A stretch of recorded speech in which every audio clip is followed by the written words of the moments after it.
Bonjour, toujours dans le cadre conceptuel. Notre vidéo que nous avons une norme, une interprétation. On a parlé également de deux hypothèses de base pour l'établissement des états financiers, notamment que nous avons la comptabilité d'engagement et la comptabilité, la continuité d'exploitation. Alors, fin de la vidéo, on va toujours le cadre conceptuel et on va voir les caractéristiques qualitatives des états financiers. Alors, la première, c'est ce qu'on appelle l'intelligibilité. Alors, ce que c'est l'information est compréhensible immédiatement par les utilisateurs et même les sujets complexes. Autrement dit, ce que l'information doit être compréhensible et que également les utilisateurs de cette information, ils sont censés avoir une connaissance plus ou moins raisonnable en domaine comptabilité et affaires et les affaires économiques. Mais le bilan et les états financiers qu'on va les produire, هذا المستعمل هذا كنفترض بلي كيفهم ديجا باش يقدر يدير un jugement. Cela veut dire également que même l'information est complexe, il faut la présenter, il faut pas l'exclure, c'est-à-dire, d'accord, le fait de dire que l'utilisateur il va pas comprendre cette information, donc il faut pas la produire, mais non, hein, il faut la produire. Même l'information est complexe. Deuxième caractéristique, c'est la pertinence. Alors, ce que c'est la pertinence, une information pertinente signifie que la capacité de cette information a aidé les utilisateurs de prendre la bonne décision, de prendre la décision.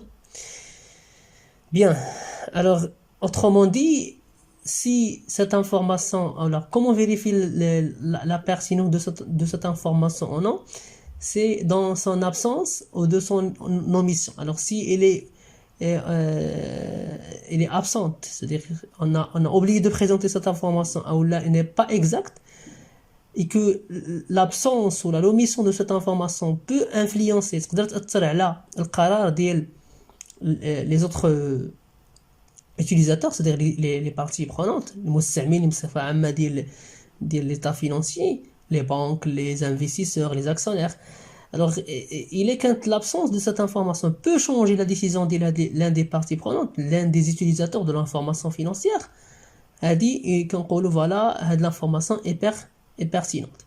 Et bien sûr, cette information, quand on est pertinente, s'il arrive à aider les investisseurs, par exemple, ou bien les utilisateurs à évaluer les événements passés, présents et futurs de l'information.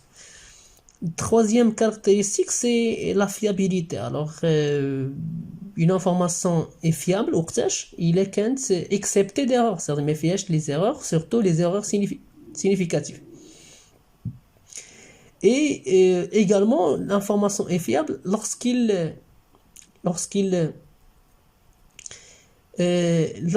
en fait l'information est neutre et il y a ce qu'on appelle la prudence et l'exhaustivité. Également, il faut que cette information ou bien les informations qui sont présentées en normes IFRS dans le bilan et dans les états financiers respectent un principe fondamental et voilà la prééminence de la substance sur la forme. يعني اش كتعني هذا البرانسيب هذا كيعني باللي dans l'IFRS, dans les normes IFRS, on privilège l'aspect économique par rapport à l'aspect juridique. بمعنى نعطيو ان اكزامبل باش نفهموا اكثر. معناتها مثلا فاش كنشريو مثلا حنايا كنشريو une immobilisation مثلا par le crédit bail في les normes marocaines on n'a pas le droit de la comptabiliser. Pourquoi? Parce que on n'a pas le droit de propriété sur cette immobilisation pour la comptabiliser sur le bilan. Même que cette machine ou cette immobilisation, il fonctionne comme les autres immobilisations, les 9 le bilan, ou les chrétiens par les propres moyens. Or que وحدة كنا شريناها par les propres moyens il est comptabilisé dans le bilan parce qu'on a le droit de propriété. L'autre machine مثلا اللي شرينا pas le crédit bail ما عندناش عليها une droit de propriété يعني ماشي حنا المالكين الحقيقيين ديالها حنا المستعملين ديال لا ماشين مثلا. لو بيلون كونطابل ماروكان ما كيعطيكش الحق تسجل هاد ليموبيليزاسيون في لو بيلون ولا لي نورم ماروكان ما تعطيوك الحق تسجل هاد ليموبيليزاسيون في لو بيلون الوغ كو في لي اف ال اس نو جو بو لا كونطابيليزي في لو بيلون ميم ما داك لا ماشين اللي شي سابار الكريدي باي ما عنديش عليها سكون ابل لو دروا دو بروبريتي ميم زعما ما عنديش عليها لو دروا دو بروبريتي جو بو لا كونطابيليزي في لو بيلون دونك علاش حيت نورمالمون عندها اون فونكسيون ايكونوميك بحال عندها اون فونكسيون دون لونتربريز il sert à produire les biens وهذا وبالتالي بحال les autres machines اللي عندنا عليهم le droit de propriété. C'est ça ce qu'on appelle l'aspect économique est supérieur par rapport à l'aspect juridique. Bien. Également, parmi les caractéristiques de l'état financier et de le cadre constitué, c'est la comparabilité. Alors, la comparabilité, les utilisateurs des états financiers doivent être en mesure de comparer les états financiers d'une entreprise dans le temps et dans l'espace. C'est-à-dire, je peux comparer le bilan de l'année à l'année faite maintenant. Et je peux comparer le bilan de la société Z à la société X. Pourquoi? Parce que je suppose qu'ils ont même normes internationales, même traitement comptable. Bien. Et cela veut dire également pour pouvoir comparer les deux états de synthèse, de bilan de N-1, on suppose que la société informe les utilisateurs par les différentes méthodes utilisées, et s'il y a des changements de méthode, normalement il faut la mentionner dans les notes ou là dans les le Maroc, l'éthique ou là on y fait on dit les notes. C'est-à-dire il faut expliquer aux utilisateurs de l'information financière, voilà les méthodes utilisées pour évaluer, pour comptabiliser, voilà il y a qu'un changement, il faut également le mentionner. Très bien. D'autres contraintes normalement à ajouter toujours par rapport les caractéristiques, c'est ce qu'on appelle la sérénité et le rapport coût-avantage. Alors la sérénité tout simplement c'est le fait de présenter ces états financiers ou bien ces informations dans un délai si vous voulez raisonnable, c'est-à-dire il ne faut pas présenter l'information avec un retard. Peut-être que l'information arrivée en retard, ça sert à rien, c'est-à-dire peut-être ne sera pas utile pour que le décideur المستعمل ديال المعلومه ياخذ la bonne décision. Donc s'il est en retard, c'est-à-dire ما غاديش يتفيدو في la prise de décision. Du coup, une information qui normalement qui a une qualité supérieure s'il respecte les deux contraintes, la sérénité et le rapport coût-avantage. Coût, c'est-à-dire combien de coûts, de dépenses engendrées pour produire l'information, et l'avantage, quelle est la valeur ajoutée de cette information produite. Il y a l'avantage de la production de l'information est supérieur à le coût engendré pour produire l'information, alors ça normalement une information financière de contrainte de coût avant avantage pour l'obtention de l'information. Bien, voilà ce qu'on appelle les caractéristiques qualitatives, qui est l'intelligibilité, la pertinence, la fiabilité, la comparabilité, la supériorité de la substance sur la forme, la neutralité, la sérénité et le rapport avantage-coût, et en fait ne pas oublier la comparabilité. Alors on passe maintenant toujours dans le cadre conceptuel pour terminer le cadre conceptuel de la vidéo inchallah. غادي نشوفوا certaines définitions, certains concepts اللي هما مهمين في les normes IFRS. Alors نشوفوا شنو هو un actif, un passif, شنو هو un produit et شنو هو une charge, ولا شنو هي une charge. Alors, un actif selon les normes IFRS, c'est une ressource contrôlée par l'entreprise. C'est une ressource contrôlée par l'entreprise du fait d'événements passés et dont des avantages économiques futurs sont attendus par l'entreprise. Ce que ça veut dire, ما كنهضروش على لو درو دو بروبريتي زعما ان اكتيف وقتاش ما عندي الحق نسجلو في لو بيلون الا كان نورمالمون غيعطي كونترولي c'est-à-dire contrôlé par l'entreprise et que l'actif ça va générer un revenu, ça va générer un flux en futur, ça va créer une valeur ajoutée pour l'entreprise bien sûr et que de la valeur ça sera récupéré ou collecté par l'entreprise. هاد الديفينيسيون بالذات كتعطيني واحد لو غاتريتمون مهم في لو بيلون ماروكان. هي اسكو حنا في لو بيلون ماروكان عندنا واحد لي نورم واحد لي زيمو اون نون فالور. اول حاجه كنديروها باش كندوزو لو نورم ماروكان ان بيلون اون نورم ماروكان اون بيلون اون نورم IFRS on retranche les émaux en non valeur. Pourquoi on retranche les émaux en non valeur? Parce que la définition de l'actif, c'est-à-dire le fait de définir l'actif بحال هكا un actif هو واحد الريسورس كذا كذا, هاد المساله هذه كتخلي ان les émaux en non valeur normalement à supprimer. Pourquoi? Parce qu'ils remplissent pas les critères اللي حطاتو normalement les normes اللي حطوا في les normes IFRS. Autrement dit, normalement زعما les émaux en non valeur ne rapportent rien, c'est pas un actif زعما qui va générer un avantage économique au futur.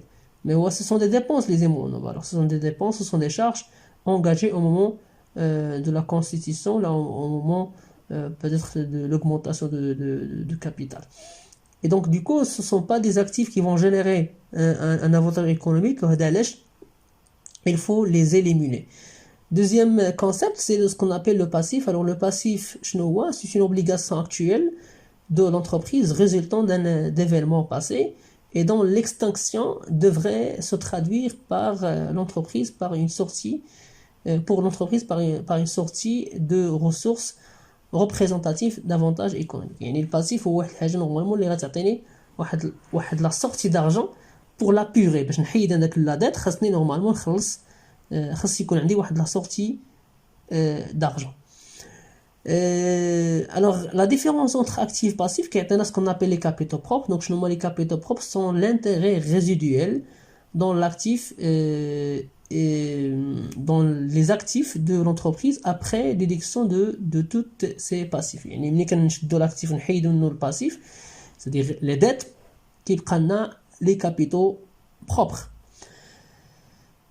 Les produits, les produits, ce sont les accroissements d'avantages économiques au cours de l'exercice sous forme d'entrée ou accroissement d'actifs ou une diminution ou de diminution de passifs qui ont pour résultat l'augmentation des capitaux propres autre que l'augmentation provenant des apports et des participations du capital.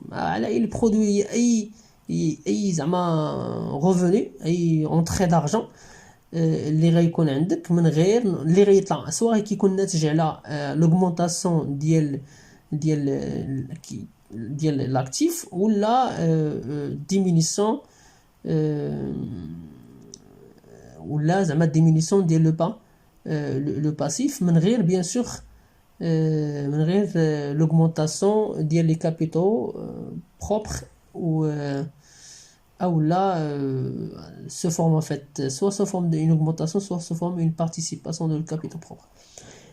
Les charges normales ce sont des diminutions, l'axe des produits là quand les produits sont des accroissements, alors les charges sont des diminutions d'avantages économiques au cours de l'exercice sous forme de sortie ou de diminution d'actifs ou de survenance de passifs qui ont pour résultat de diminuer les capitaux propres. Donc l'impact هو ان la charge normalement كدير l'appauvrissement ديال l'avantage économique ou ديال les capitaux propres, autrement dit que des distributions aux participants aux capitaux propres. Bien, voilà certains concepts, la définition de certains concepts, actifs, passifs, produits et charges. Et maintenant, on va dire اخر حاجه في هذا الفيديو اللي هي غنهضروا على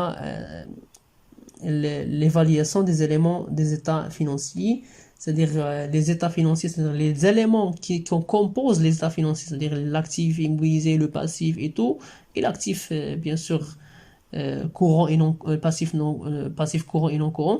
Comment on peut les évaluer, c'est-à-dire par quelle valeur? Alors l'IFRS, qui a plusieurs possibilités, il y a ce qu'on appelle le coût historique. Alors le coût historique en bref, هو الكل اللي كنا شفنا في لي نورم ماروكان اللي كنا كنكونطابيزو به لينا في لي زيموبيليزاسيون في لي نورم ماروكان notamment il s'agit d'un prêt payé au moment de l'acquisition, c'est-à-dire le coût d'acquisition si vous voulez. Là ce qu'on appelle la valeur d'entrée. Le coût actuel, alors le coût actuel هو le prix qu'il faudrait payer pour acquérir le même actif. مثلا عندي انا une voiture دوزت عندي pas 2 ans. Alors باش comptabiliser la voiture, peut-être je peux la comptabiliser ou je peux l'évaluer par le coût actuel. كيفاش par le coût actuel غادي نمشي نشوف نفس لي كاركتيرستيك ديال هاد لا voiture في المارشي دوكازون مثلا. alors وغادي نشوف شحال غتقام عليا الا بغيت نشري داك ميم فواتور. انا ما غنشريهاش ولكن زعما الا بغيت نشريها كومبيان يفا مو كوتي هذا كومبيان يفا مو كوتي هاد لا ماشين ولا هاد لا فواتور الا بغيت نشريها اللي عندي انا اللي زعما اللي عندي في الباتريمون ديالي اللي عندها نفس لي كاركتيرستيك بيان سور مثلا نفس لا دوري دو نفس لا دوري دوتيليزاسيون مثلا نفس لا مارك نفس كذا اون غرو شحال كتقام عليا هذا هو لو كو اكطويل. La valeur de réalisation, la valeur de réalisation, c'est normalement représente trésorerie qui pourrait être obtenue en vendant l'actif. Alors, بزاف الناس اللي كيخلطوا valeur de réalisation مع prêt de cession. Alors, prêt de cession, ماشي هو valeur de réalisation, mais la valeur de réalisation, c'est le prêt de cession moins le coût de cession. مثلا باش غادي نبيع انا مثلا واحد لا ماشين عندي ولا واحد لا فواتور ولا واحد ليموبيليزاسيون بصفه عامه. بيان سور انا نبيعها نقدر مثلا نكون درت شي سمسار يعني درت واحد الكوميسيونير غادي يبيع لي داك نورمالمون يا بور سيدي داك التيران ولا داك ليموبيليزاسيون ولا داك لابارتمون ولا داك الفواتور ولا يفو باي داك لو كوميسيونير ولا داك لانترميديير. اي دونك مثلا سي مثلا باغ اكزومبل جو غادي نبيع اون فواتور مثلا بسبا ولا ان ابارتمون غنبيعها مثلا بور سامبليفي ب 120,000 درهم وسبا 120 مليون. دونك مثلا غنعطي 10 مليون داك لانترميديير. دونك شحال نورمالمون لا فالور دو رياليزاسيون هو 120 مليون ناقص 10 مليون يعني هي 110 المليون مثلا. هذا ان اكزامبل صح. فالور اكtualisé هاد نورمالمون لا فالور اكtualisé هو نورمالمون لاكtualisation ديال لي فلو اتوندو ولا لو فلو دو تريزوري. فوالا كنقولوا هاد لا ماشين فوالا combien il va rapporter l'année 1 l'année 2 l'année 3. Le fait d'actualiser les revenus futurs le projet ou la machine en question ou la l'immobilisation en question, le fait de les actualiser, c'est valeur, ce qui est ma valeur actualise. Bien. L'IFRS également, j'ai le concept de la juste valeur qu'on va le voir, Inch'Allah, par la suite. Et voilà, c'est ce qui est fait de la vidéo. Donc la vidéo, Inch'Allah, on va voir un bilan selon les normes IFRS.